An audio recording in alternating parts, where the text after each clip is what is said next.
Come with me, I'll tell a story that you might have heard before. Graphically novel, but the same old trouble. Villains always knocking at the door. Pretty pictures on the page, but nothing ever stays the same. Thank you, Vandello, and welcome once again to Graphically Novel. My name is Josh Wasta, a.k.a. Fallout Fury. And with me is the family death that just keeps happening in Disney movies. It's Bear. I love that there's always the sigh. It's Bear. I don't know if that's like a satisfied sigh or an exasperated sigh. Just you've come to expect it. Sigh. Yeah, pretty much. You satisfy and exacerbate me. Ooh, sounds dirty. And with us for the last time this season. Penultimate episode. Penultimate. We have one more. I am off. I apologize. But again, the lovely and talented, the Baronessa, Miss Jennifer Howland. Thank you, Bear. I'm very happy to be here. And it is my pleasure this season, once more, to introduce our guests. And we are delighted to have with us Elise. Thank you for joining us. Hello, I'm here. I'm queer. I'm excited to be here. Yay! Coming to us directly from San Fransokyo. Yes. Yeah, that's my home. I've seen Baymax. He's pretty cool. Nice. Did you give him a fist bump? I gave him a fist bump and a hug. What kind of monster do you think I am? You went ba-da-da-da-da. That's Jen's favorite part. That's my favorite part of the movie. I am not fast. Especially when Baymax does it to the butler. Yeah. That's you have to pause the movie because she's giggling so much. Yeah, it's true. So, before, Elise, we get to your grand introduction onto the graphically novel stage, this season we are doing something special where every episode, one of us comes up with a drink. This is the first time, I believe, that a drink has been whole cloth invented for this show. Oh, no. Oh, no. I'm scared, Dave. Oh, Will no. I dream? So, Bear I have pulled me. I have them over in the kitchen, so I'll bring them out. Hold on one moment. Oh, boy. Oh, you're going to have fun. Yeah, well, and saw- you know what I've eaten today? Hmm. A single fig. Oh, well. Oh, you're going to have fun. Oh, my God. You guys want to describe what you're seeing in front of you? There's This a looks like- marshmallow in that. It looks like an ice cream sundae with whipped cream and sprinkles. Okay, that actually looks great. There is chocolate drizzled inside of the glass, dark chocolate. Mm-hmm. There's a marshmallow for garnish. Marshmallow. I like marshmallow. There is specifically a sweet paper Jesus. straw. Mm-hmm. Gotta save them toidles. Toidles. See, and that just reminds me of the whole straw thing. And I like, if they give me paper straws, I'm fine. Yeah, whatever. Wait, we need to What? switch. What I do think we need to switch. What did we switch? Because I forgot which one of these. Does this taste more like cashew? Yeah. There you go. One of them had cashew milk. I get another marshmallow. So, this drink, if you would like to make it at home, I've called the Baymax. Aww. I had to go all the way back to my bartending days. It is a take on a White Russian. So it is double chocolate vodka, Frangelico, and then fill with, in U2's case, it was fat-free half and half. In my case, it was cashew milk. How is fat-free half and half a thing? Apparently it's a thing. Just saying. I'm confused. I am too. Half and half being half whole milk and Right. half heavy cream. Cashews don't have a nipple. Well, Show me the tit on a cashew. Right. I'm not going to show you any nuts after that episode where you almost killed yourself. That was Yep. the last episode. I almost died. Okay. Well, I'm not mad about this. I didn't figure you would be, except I- for the part where you're on a diet. Yeah. oh, Well, for a second I thought you were saying, I'm not mad about you almost dying. I'm like, whoa, this got Just It gets dark. Give it a little more into the episode. I'm Yeah. sure it'll come up. And then top with whipped cream. I had to go to 2 different Hy-Vees to find just your rainbow sprinkles. That's all I wanted was rainbow sprinkles. And Crazy. you can get like each individual color, and then you can get like the mega pack that I'm never going to use where like the rainbow sprinkles are a little part. Anyway, and then a marshmallow on top instead of a cherry. So there you go. The There's our Baymax. Baymax. I like it. ba-la-la-la-la. Ba-la-la-la. All right, so Elise, first time on the show, all the way, like I said, from San Fransokyo. That's how you say it, San Fransokyo. What is your history with comics? Are they a daily part of your life? When did you come into them? And what were some of your earlier comics? And what are some that you're reading today? So I remember a while back, I first got started because I love Edgar Wright. So when he announced his Scott Pilgrim vs. the World movie, I was super interested, but I had never, I had read comics, when I would just get my hands on them, but I was never, a DC or Marvel or blah, blah, blah person. I was never that. So I grabbed all of the mangas. Are they mangas, graphic novels? In that case, Scott Pilgrim, I think in that case, is an American manga. Yeah, I grabbed Although them they all. don't read the same as a manga. I grabbed them all. I got them all for super cheap. And I read the first one, was cool, I'm going to need to read these in a week or two and the movie comes out. And then it was the day of the movie. And I was shit, guess I got to read these. So I sat down and 2 hours before we left the movie, I read every single one. I just basically ripped them all apart and destroyed the books basically just to read all of them before we went to see the movie. We have talked several times on this show about reading books before movies, and I've mentioned that there are 2 books that I finished in the parking lot before seeing movies. One was Interview with the Vampire, and the other was Jurassic Park. Oh, that just seems like a recipe for disappointment. Yep. Interview with the Vampire, not so much. Jurassic Park, yes, because they cut out my favorite parts. Sorry, I cut you off, Elise. Please continue. No, you're fine. You're fine. After that, I was this is cool. I'll do this again. And then later on, I heard about the Kamala Khan. Ms. Marvel. Yeah. I heard when she was being made, I was this looks really cool. I really want to read this. I really want to experience this. This looks awesome. But then I picked up the first one, loved it. And then the problem I had was I told some now ex-friends I wanted to get into more Marvel comics. And they were hell yeah, you should read this Marvel comic. I can't remember which it was. You would love it. It's great. You just have to read this in order to understand the plot. And I went, I'm good. That's way too much homework for me. Way too much role play. Welcome to Graphically Novel, where that's pretty much our mission statement is to, you like Do this the thing? homework for you. Yep. Yep. You like this thing? Here's an entry to it. We'll tell you all about it. Yeah, I've recently gotten back into it via I recently reread most of the Walking Dead graphic novels. I recently read through a couple other things. They aren't a day-to-day part of my life, but they are an enjoyment whenever I get to read them. They are an enjoyment whenever I get to just sit down and just hang out in this cool world with sometimes people who I want to die, and other times it's with my best friends who are just going on a little adventure. Awesome. Are there any, other than you said you were rereading Walking Dead, are there any current favorites that are on your shelf? Ooh, what's a good example?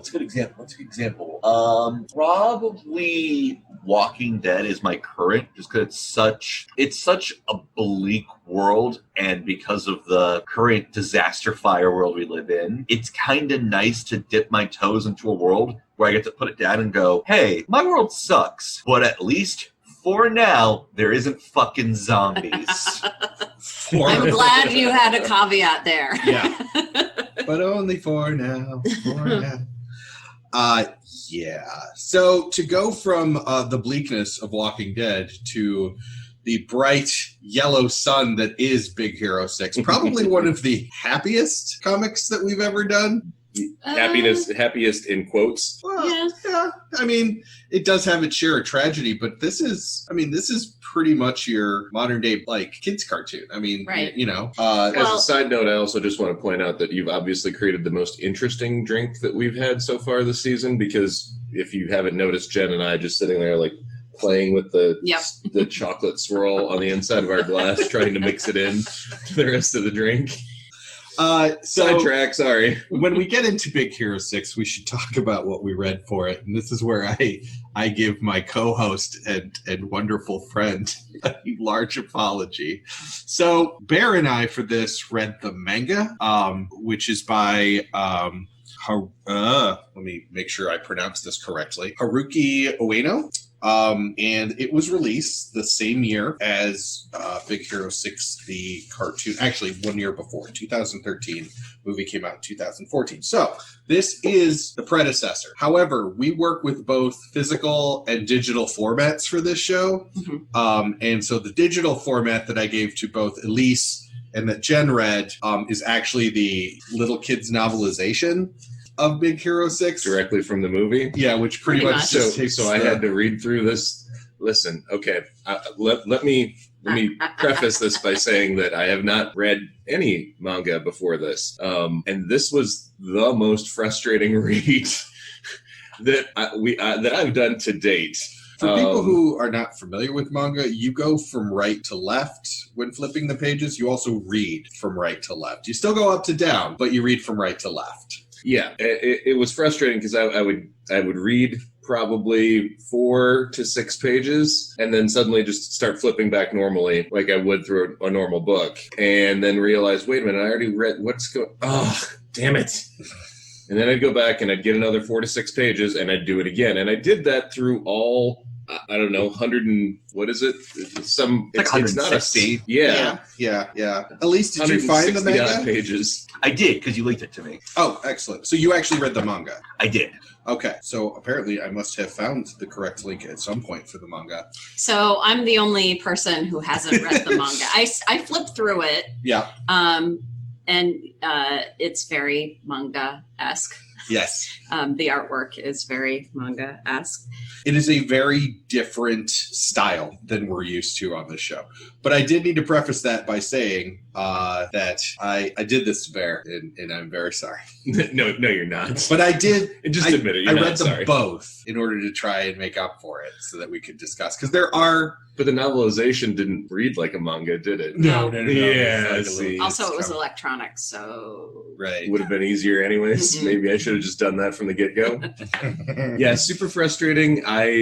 For this Western reader was not kosher with having to flip backwards through my book. It really detracted from my enjoyment of the story, I believe. Well, if it makes you feel any better, the actual basis for Big Hero 6, I decided not to go with entirely because it was absolutely nothing like what we know from Disney at all. Are either of you, or any of the three of you, familiar with the character of Sunfire from the X-Men? No. No, I mean, fair disclosure, you told me about it last night, yes. But I did not have previous knowledge. Elise, any clue on Sunfire? No, let me just look it up so I can pretend to know. Sunfire is a Japanese mutant. Fires fire and can fly. That's kind of his thing, right? Okay, so he's another Human Torch. Kind of, except mutant. Also famous for being a dick and basically going halfway through X-Men missions and then being like, I quit, and leaving. He's a horrible character. But for some reason, in the late 90s, they decided that he needed his own series. But nobody would pick up a series that was just Sunfire because nobody likes him. So they created Big Hero 6. Big Hero 6 was an established team at that point that hung out with Sunfire. And then Sunfire ran Big Hero 6 for a few issues and then fucked off to Taiwan or somewhere else. And then Big Hero 6 was ran their own thing. Yeah, for a year after that. Okay. So, but the characters are all very, very different. So let me just read the description, because all of these people were identified by the Japanese government and kind of put into a team, kind of Suicide Squad style. And the first one they identified was 13-year-old boy genius Hiro Takashiho, which is our hero, who had put his father's brain into a robot named Baymax. All right, so already way more interesting. Yes. Baymax was also capable of transforming into a dragon. Let's see. His mother was kidnapped by the Everwraith, which was the astral embodiment of all those killed in the 1945 nuclear attacks on Hiroshima and Nagasaki. Okay. That's a villain Much in this darker. comic. Much darker than the Disney movie. Yes. Yep. Silver Samurai is part of the team, an X-Men villain that was in The Wolverine. Yes. Let's see. Who are some of the other characters? Gogo Tamago, who was in... Gogo. Yep. Yeah. She transforms her body into an explosive ball of energy, which can be projected at vast speeds. Oh. Honey Lemon. Mm-hmm. My baby. She has the purse that gives her superpowers. Let's see. And then Fred. Oh, no, I'm sorry. Wasabi no Ginger. He is a trained chef who uses various swords to fight and also give form to his quiet energy, materializing it as throwing knives that can paralyze opponents. Finally, Fredzilla, Fred, in the cartoon, can basically transform himself into a Godzilla-like kaiju. Okay. Kaiju is the correct way to say that. All right. Very, very different comic. A Godzilla Ultraman. I'm down for just that character. Can we just do that character? Well, Yes, please. except it's Fred, which we'll get into. I have issues. Can we do Ultraman? Ultraman was a manga before it was a show, I believe. We'll have to check. We can I throw- have all of them. I know. Have you watched the new series yet? We tried. I tried. Uh-oh, that face. No. Yeah, it was not good. So yeah, as you can see, very different comic. Did not run very long. Ran about a year. Had a 5-issue miniseries in 2008 that didn't do very well. So would have been a very different. I mean, I can't imagine recommending that to somebody that was like, I love Big Hero 6. We're like, okay, cool. Here's where they fight all the souls of the people that died at Hiroshima and Nagasaki. Right. It's like, okay, you like Big Hero 6, the movie. Let me give you something that will depress you incredibly. Right. And has really very little to do with the movie that you love. Right. Yep. Yes. So that is why we went with the manga and then the novelization. Well, the novelization was a mistake, but that's why we went with the manga. Elise, what did you think of the manga? I liked it. I think it had a it's very, very, very, very, very bright reading just the first few pages. It's very altruistic. It is exceedingly good. It's exceedingly light. And I like also how they portray Hiro in the manga as not being that from the get-go. Yeah, he's a teenage boy. And having had a moody teenager in the house, this was a moody teenager, from the beginning. Yeah, but he was not as terrible as some moody teenagers. Hiro? Hiro. Yeah, that's true. Hiro, the other thing that I don't think came across in Big Hero 6, the movie, that I think it actually could have borrowed from the manga, is Hiro he's a genius, but he also knows he's a genius, and he knows he's smarter than everyone else, and he does not hide that fact from people. Yeah, I feel like there was some very, very, very diluted inspiration from your Sherlock Holmes, your House, your characters who are very, very much I'm a genius. You need to shut up and listen to me. That that no social graces. But yes, again, super diluted. And I've always hated that trope with burning intensity. But in this, I could get it because it's a 13-year-old, then boy genius. Right. So, in Sherlock and all these other characters, they're basically their genius also has emotional stunting. Their emotional growth is stunted because of their genius. In this, emotional growth is stunted because he's fucking 13 years old. Right. And all 13-year-old boys are emotionally stunted. Right. All 13-year-olds are emotionally stunted. Exactly. Especially when they deal with the trauma that Hiro did. Yes. Yes. Absolutely. So, Bear, we've heard your issues reading it, but what did you think of the actual story? The actual story I actually enjoyed. I liked that it wasn't just a novelization of the Disney movie. It was a good time. It was a fun ride. Would I do it again? Maybe if I was doing it in digital format, so I didn't have to try and flip backwards through the book.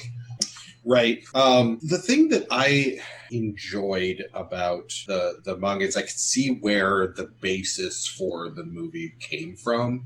But then, as we've talked about before, this is not a case where I like the book more than the movie. This is a case where I can see where they got the inspiration for certain parts and beats, but what they did with them in the movie, I enjoyed a lot more. There are parts whole cloth in this that came into the movie. Like there's the entire part of Baymax in the police station. Yeah, with the literally just with the tape. Yeah, they put in there. All of that was in there, and that was a great move because it's a great scene. Right. And Jen and I were actually talking last night. We rewatched it. And I had forgotten the beats in the movie where the laugh is that everything has slowed down. And it's just like, when he very slowly inflates his arm and like he's got 3 holes and then he very slowly puts tape over the 3 holes. I mean, that whole bit takes like a minute, but you're captivated for that minute because it's pretty funny. Yeah. Well, because it's classic comedic timing for physical comedy. Yeah. Right. Like you have to do it at that speed for that joke to be It reminds a joke. me a lot of like a W.C. Fields shooting pool, where he's and then he loses the end of his cue and he's like, is he gonna catch it? Is he gonna? All right. My favorite example of like comedic timing was when Hiro and Baymax meet for the first time after his brother unfortunately passes away. But it's when Baymax comes over and Hiro backs into the wall, like those little like balls start smacking on his head. Right. And it's just, how would you rate your pain? And that felt like it was just that felt like someone just bought the manga, ripped the pages out and threw it into the movie, and it works really well because it's a nice, funny scene inside of a deeply traumatic moment. Well, and that whole scene, I mean, because there's also Baymax when he inflates. Now, by the way, just a heads up, full spoilers on the movie. We allude to things in the manga, but we're not going to talk about like major plot points that are different. We'll just say that there are some that are different. But anyway, when Baymax first inflates, he takes 45 seconds to move around the bed. Mm-hmm. Yeah. I mean, again, a really slow scene, and then you have a little bit of interaction, and then you have that. How would you rate like as you're dealing with this, but it is so funny because the rest of the movie is like flashing and fighting and flying around, and then you have these just really quiet, really slow moments. Yeah, like you say, physical comedy, 100%. Yep. And I feel like in a movie as fast and as colorful and as just so many things going on as Big Hero 6, you really need that quiet time. You really need those slow moments to see Baymax develop from basically just a physical and emotional care robot into this basically Tony Stark-esque suit of armor. Right. No, absolutely. Yeah, so let's jump into that because that was on my notes as well. How intentional do you think the middle armor, the Tony Stark armor, was? Because that armor does not show up in the manga. He goes straight from Marshmallow to having the end suit in the movie. That middle suit does not exist. So it'll be wild speculation, but did it give you that thought back to Iron Man? Not really for me. Okay. Sorry, Elise. Go ahead. No, I was just going to say, yes, but I feel like it's kind of impossible not to, in the way of, like, a lot, and I mean a lot, of people see the interpretations from like Vampire the Masquerade in the vampire media. Iron Man is that when it comes to anything that has like a suit of armor or like a mech suit or anything like that. It's kind of impossible to not at least take inspiration from Iron Man. It's kind of impossible for someone who has like a shield and the shield is their weapon to not eventually be called Captain America. Right. It's so put into the medium that I feel like anyone who was reading that and knows who Tony Stark is was like, oh my God, an Iron Man suit. It's Right. kind of impossible. It's not like He they also ripped comes it. from like the briefcase, Yeah. you know, Yeah. kind of thing. And yeah. Yeah, I feel like it was a very, even if it wasn't intentional, I still feel like it's a very nice nod to Iron Man. It's not like a full-on rip. Right. Well, when we were rewatching the movie last night, when the Hero and Baymax go to rescue Callahan's daughter, I was like, oh my God, I completely forgot about the fact that like almost direct tie to Ant-Man. Yes. That, you know, that sort of the inner-verse, Portal. small, portal-y, whatever thing. Which they never get into the science. So it Yeah. absolutely Yep. could be something going to the microverse, because Right. the microverse is also used, or is it the microverse? It's the I don't know. quantum verse. Quantumverse, yeah. The quantum reality, the quantum verse. So, I mean, they don't explain how the teleportation works, so it could be utilizing the quantum verse. You don't know. Right. So, speaking of our rewatch last night, I do want to bring something up, and it is a little bit of a milestone. So, if we count our special episode, this is episode 36 episodes that we've done, and this is the first time I've run into a beginning, an introduction for my dear co-host Bear, where I thought of something too horrible to say. Oh, so now you got to say it? Well, I'm explaining because, and to give you an idea of how horrible this is to me, here are some examples of things that I've done in previous episodes that I have called my dear friend of over 20 years, Bear. I've called him the Cancerverse. Yes. I've called him the door closing on my lifeline. Yeah. I've called him one bad day for over 20 years. I've called him puberty for Negasonic Teenage Warhead. Christ. Yeah. I have called him Dr. Doom, and probably the worst one before, for the one that I won't say, I did in fact one time refer to him as the AIDS epidemic. Yes. Yeah, you can tell there's a lot of love here, right? Well, and it started as just like a Dr. Doom, you know, to my Reed Richards kind of thing, and then it kind of evolved over 36 episodes. Yeah, a little bit. In watching Big Hero 6 last night, we haven't watched Big Hero 6 for years, and decided we needed to watch it again. And I forgot that TJ fucking Miller was in this movie, and that he voiced Fred. Wow, you were going to go there, huh? Yeah, well, basically the one that I thought of was TJ Miller to the things that I love. Because we've had to deal with fucking TJ Miller in Deadpool and Big Hero 6 now. So what you're saying is this would have also, if you would have actually said that at the beginning of the episode, this would have also been the first episode where you had a drink poured on you. Right? Yeah. As we discussed, That's why he gave you the drink after the introduction. Right. But he still had a glass of wine in front of him. Sure. It didn't have to be this drink. Yeah, you still have a glass of wine in front of you. So if you have not listened to our Deadpool episode, TJ Miller has been accused by many, many people of sexual assault over his time.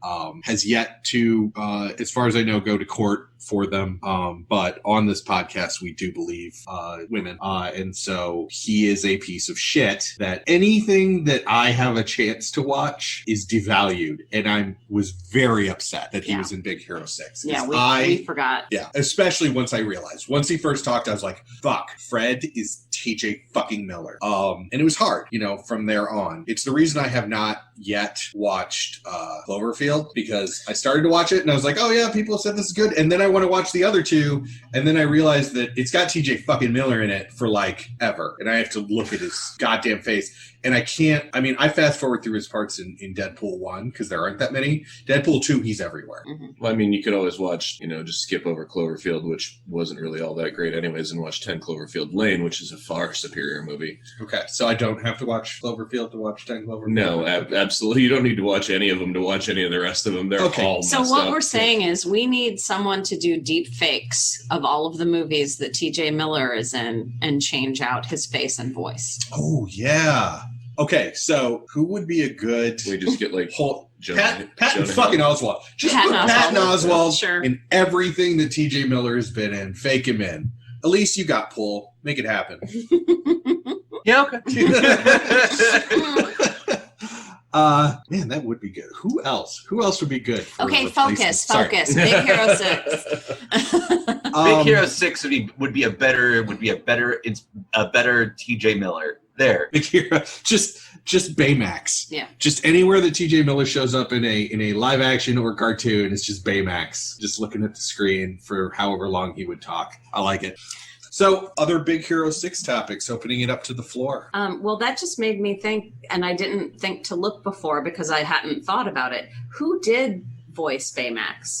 That is a question for the D. No, we do not call it that. We call it IMDb because we are not Jason. But we still love Jason. And his voice guns. And his voice guns. Scott Adsit. He is a mainstay of Chicago's Second City. Oh, sweet. Oh, he was Pete Hornberger in 30 Rock. Oh, okay. Okay. I love his Baymax. Yeah. I How would am you not rate your fast. pain? How would you rate your pain? I am not fast. He even came back to do Baymax in Kingdom Hearts 3, Wow. which apparently there's a Big Hero 6 world that I didn't get to before I gave up on that game. Huh.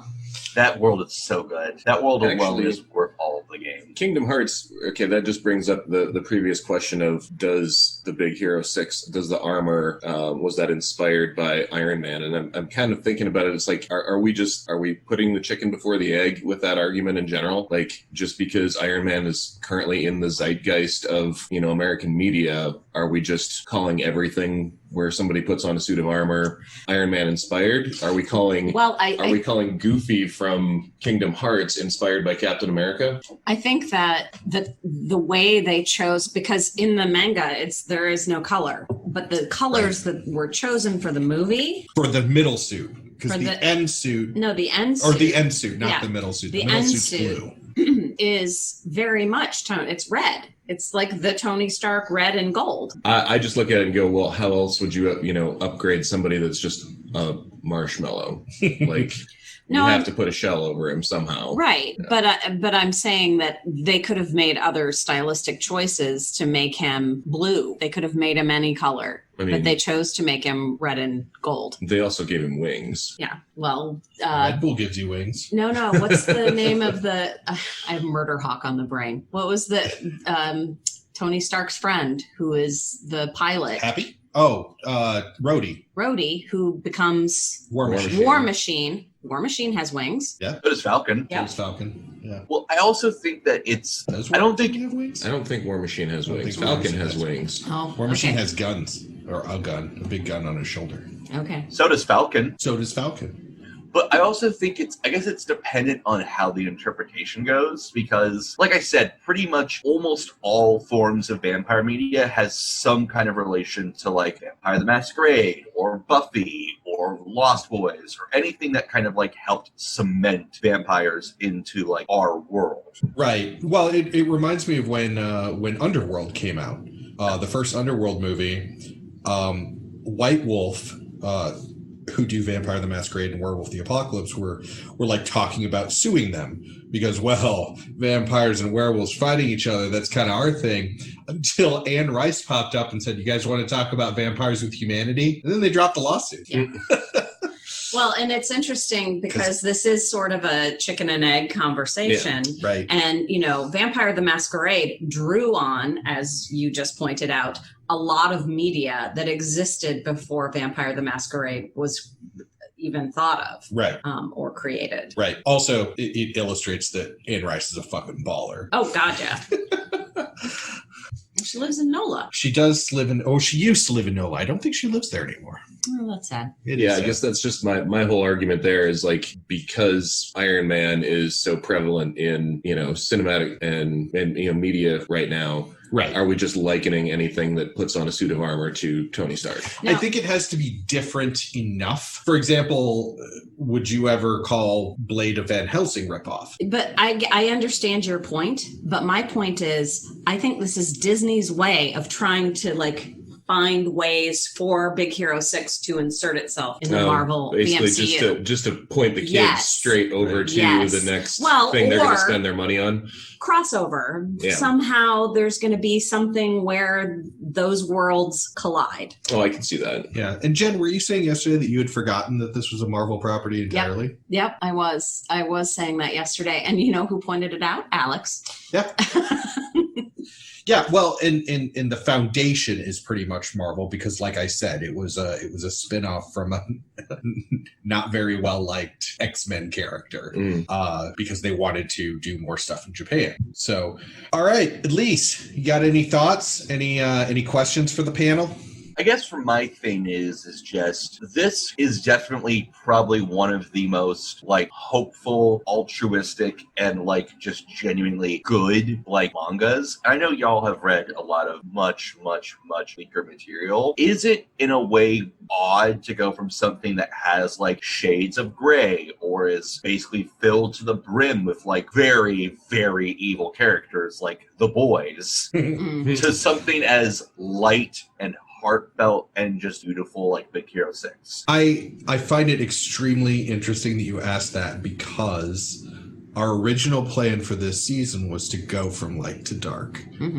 Big Hero 6 was Big Hero 6 was going to be originally the first episode.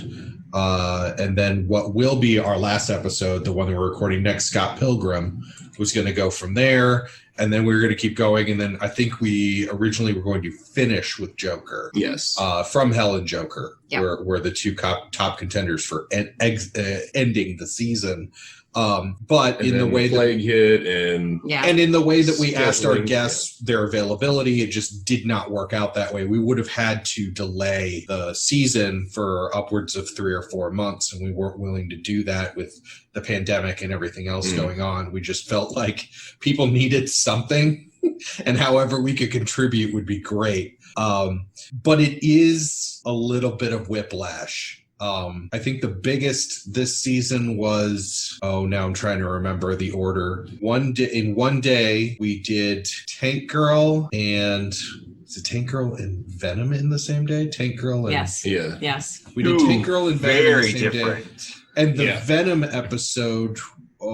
we did Venom Dark Origin, which is all about Eddie Brock's upbringing, and it deals with like a lot of serious, difficult stuff. Abuse and neglect, and right. And so we kind of went, and it was the same day that we recorded those. We read them, however we chose to, but it was okay. We're doing Take Girl, we're having fun, and then turn around and here's Venom. Yeah. Hey, emotional abuse. But I think to answer your question, I think that, as humans, not me, I live in the dark, but as humans, people need to have that range. They need to have those happy, altruistic, bright, optimistic stories in their lives. So I don't think that, it should be discounted because it is happy and light. I think that it has its own weight. I will come out of the darkness for Big Hero 6.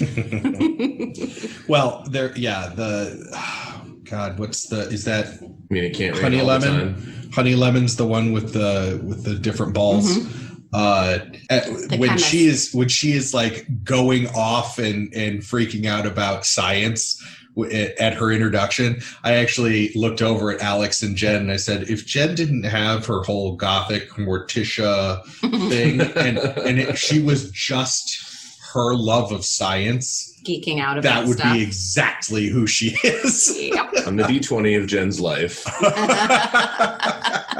I guess that's a really good question, Elise. I approach everything with humor. And it's amusing to me because the darker things are, the darker my humor is to counteract it. So when it comes to things like Big Hero 6, like I will still crack jokes at the screen and things like that. But I don't think I think my darkest jokes were when TJ Miller was saying something. Yeah. And that had nothing to do with the story. Right. But I suppose it is funny to watch me watching like a horror movie, and the comments that I make to that are generally a lot more horrible than if I'm watching like Disney's Robin Hood. I remember when we were watching Final Girls. Final Girls? Yeah. Yeah, the commentary during that was much more horrible. Right.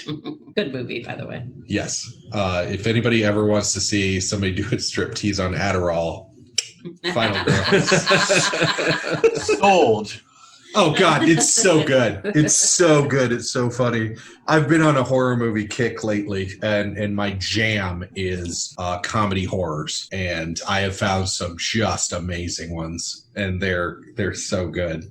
Anyway, all right, panel, any other questions? All right. Would Elise, having read this manga, I'm not sure. I believe that there are more after this. Would you keep reading this? Yes. I think it's a very nice example of a manga that makes its message really clear from the get-go. This is not a dark manga. It has dark elements. And I think most good stories have shades of darkness or shades of light in it. But it is very clear that this is a nice, really friendly, really kind, really beautiful story that isn't just bleakness until the end of time or light until the end of time. And I would happily rewatch the movie. I'd reread this manga. I'd revisit these characters. I'd revisit these experiences. And when I saw the Big Hero 6 world in Kingdom Hearts 3, well before I read the comic, or before I read the graphic novel, well before I read the manga, I was overjoyed. I was sitting there the entire time just with a big smile on my face and being like, yep, this is a good day. Bear? While I enjoyed the story, I definitely would not read a physical copy of this anymore. That was just super frustrating to me, and I get, working outside your comfort zone and all that stuff, but it considering I never caught on throughout the entire book. Every 4 or 6 pages, I kept screwing up and starting to reread, go back through the book the way a Westerner would read it. And I think you did that because you were starting to get invested in the story, so you started to go on autopilot. It's entirely possible. That's entirely possible. I mean, if it was in a digital format, I'd probably do it because I wouldn't have to fight with that. You can flip it. Yeah. Now, would I keep reading? It was all right. It was an enjoyable story. I don't know that it'd be one of those things that, like, if I was walking through, game store, comic store, whatever, and saw the next one, that I'd be like, oh, I should really grab that. But, if it was on your shelf and I was hanging out, I might grab it and read it. The thing that I'd be really actually interested in was the Japanese stuff. Sunfire. Yeah, the Sunfire just sounds really interesting to me when you're just rattling off the characters. So I was like, that sounds a lot more entertaining. It seems like it's the less kid-friendly version of everything that we just were talking about. Jen? I'm really curious about the world, because it doesn't really talk about why it's not just San Francisco. It does. Does it? In the kind of, yes. There was a large earthquake that the United States itself could not handle, and so engineers from Japan came over and helped in the rebuilding of the city, and so that's why they ended up renaming it as an honor to honor the other country that had come over and helped them. All right, well, that makes sense to me then, because in the movie, I'm like, no explanation. Also, why aren't there more Japanese people? Right. If it's not just San Francisco, why are there so many Caucasian people in this city? Right, yeah. So, because whites ruin everything. Oh, sorry. Sounds about white. I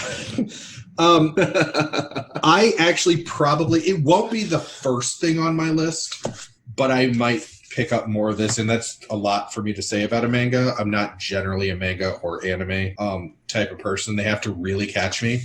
I don't mind anime, but reading the manga, not so much. But the thing that really got me in the manga was Tadashi's fate is left open. Instead of dying in the fire in the movie, he falls into the portal, a portal. Mm-hmm. And so that leaves it open to, again. Oh, that's what I asked, and you said he died. Well, everybody thinks he died. He fell into the portal. Okay. Well, okay. So I guess that's a question that I have that I should have asked before. Is Abigail Callahan in the manga? Callahan's not in the manga. So Tadashi is serving as the Abigail that goes into through the portal. Yep. Okay. Yep. All right. Well, on that note, Elise, thank you so much for joining us today. It has been truly wonderful to hear your lovely voice and to hear you get excited about Big Hero 6. I love Big Hero 6. It's so good.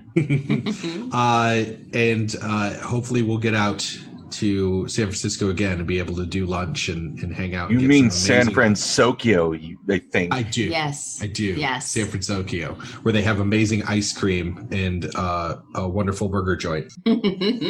More than one. And maybe we could actually go to the sushi place this time. Oh, that's Oh my right. God. That's right. We were going to go to the sushi place. But we went to that awesome cafe. I loved it. Yeah. It was so nice. Y'all walked in, and I remember Josh being like, "Yes, Perfect. Perfect. Well, a little housekeeping. First of all, this is the penultimate episode. Next episode will be our last for season 3, and we will be doing Scott Pilgrim versus the World. And Jen's child will be joining us. Yes. Ashley will be joining us, and Ashley will be schooling us. That's true. I just hope you all realize that they are, when they know something, holy cow, get out of the way. Listen, it's not my first time being schooled by them. That's true. And we'll tell that story. That's Yes, a we brilliant will. story. Elise, it was awesome having you here. Give your expertise. And then the last point that I have is after we are off the air for this, we will be sitting down and deciding our 12 episodes for season 4. Season 4. So stay tuned. Holy cow. Who Tune in. knew? I know. So tune in The next drinks week. will get worse, and so will the commentary.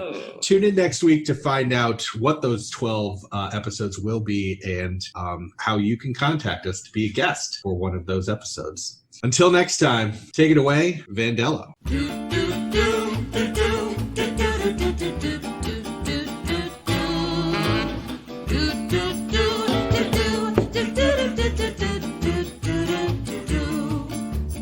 Come with me, I'll tell a story that you might have heard before. Graphically novel, but the same old trouble. Villains always knocking at the door. Pretty pictures on the page, but nothing ever stays the same. Do do do do do do do do do do do do do do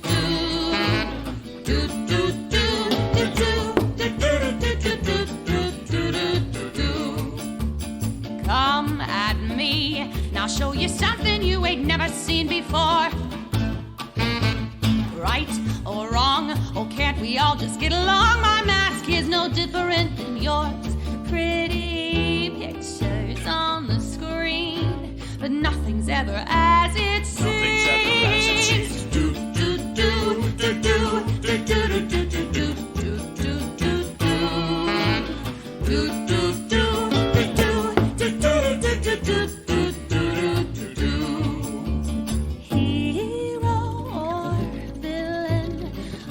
or hated by millions. Maybe it's wrong, maybe it's right, but you don't want to see my back.